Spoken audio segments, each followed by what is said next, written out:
Well, it's got the best shopping, it's got the best restaurants. I'd say it's probably the best part of Melbourne. And we're about to check out the Prahan Terrace, a renovation where old meets new. Dale, g'day. Hi Bessie, how you going? I'm good. The Melbourne builder. Yes. What are we going to see today? Well, welcome to the Prahan Terrace. This is where old meets new. Yes. We've put a little box on the back, very architectural. So Awesome. yeah, come and have a look. Let's go.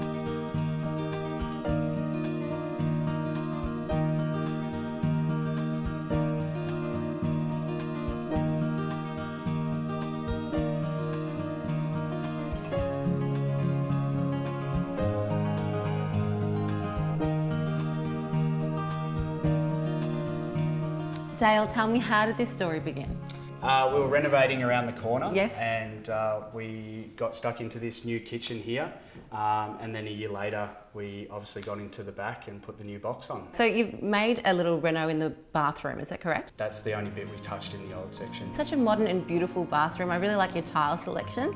And those mirrors that go all the way up to the ceiling. I agree. The colours and everything, the ceiling, especially the mirror, makes the room look really, really big. And we put a couple of new windows in there as well, which added light, and there's a little courtyard that you can see with a bit of greenery in there, which helps. It's got such a nice little corridor and such nice little cosy rooms, and then all of a sudden you just hit with this beautiful flood of light and this modern back. Yeah, well that's, the old homes didn't have a lot of windows, and we're so lucky now that we've got double glazed windows that you can fill the house with lots of light.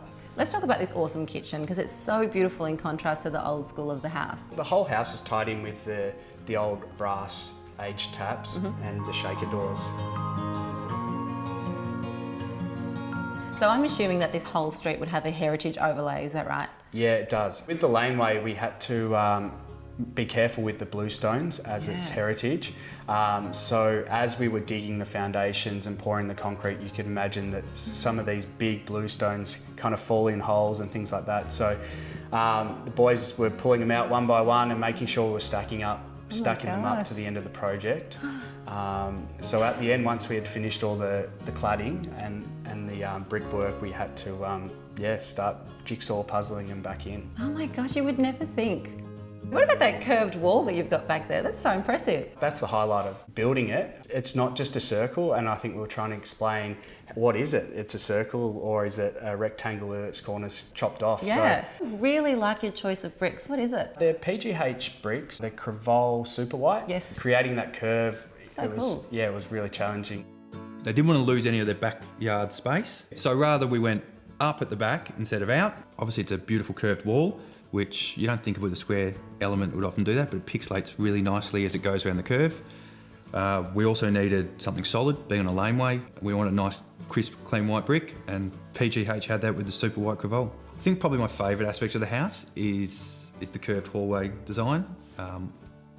The way the light lets in and sort of flows down the wall. It's a really flexible space at the back. It's been set up as both Angie's studio and also a breakaway space for the kids.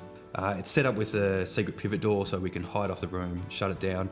There's also a door through to the laneway, which if she's seeing clients, they can actually, instead of coming through the house, they can come down the laneway and go straight into the studio.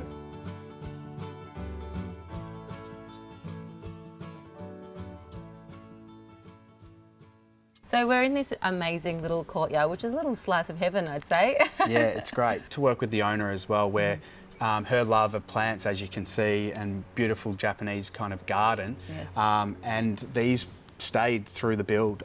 This section of the garden, we kept all the plants here. And it was hard, with concrete as bricklayers and things like that. But yeah, we managed to save it, and it's flourishing at the moment. Dale, tell me about this staircase that goes up to this beautiful bedroom. So we built the staircase and then built the wall on top of the staircase, so we got that curve. Otherwise it would have been way too hard to try and squeeze it all in. Now we're up in that master bedroom. What a view.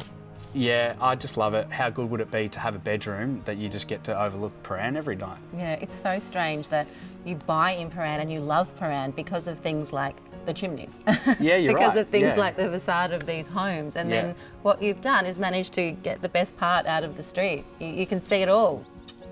Dale, I'm just in love with this whole build. I've got to say, I think my favourite feature would be that curved brick wall. It's really a standout for me. And what about yourself? Well, that is my second favourite, but my favourite would have to be the courtyard. I mean, as a builder, it's not meant to be my favourite part, but you know, we build homes every day, and this courtyard for me is a place that you could probably sit in and spend a few hours out here. I think absolutely we could spend a few hours out here. It's so gorgeous. You've done such a great job. Thank you. Well done. Thanks.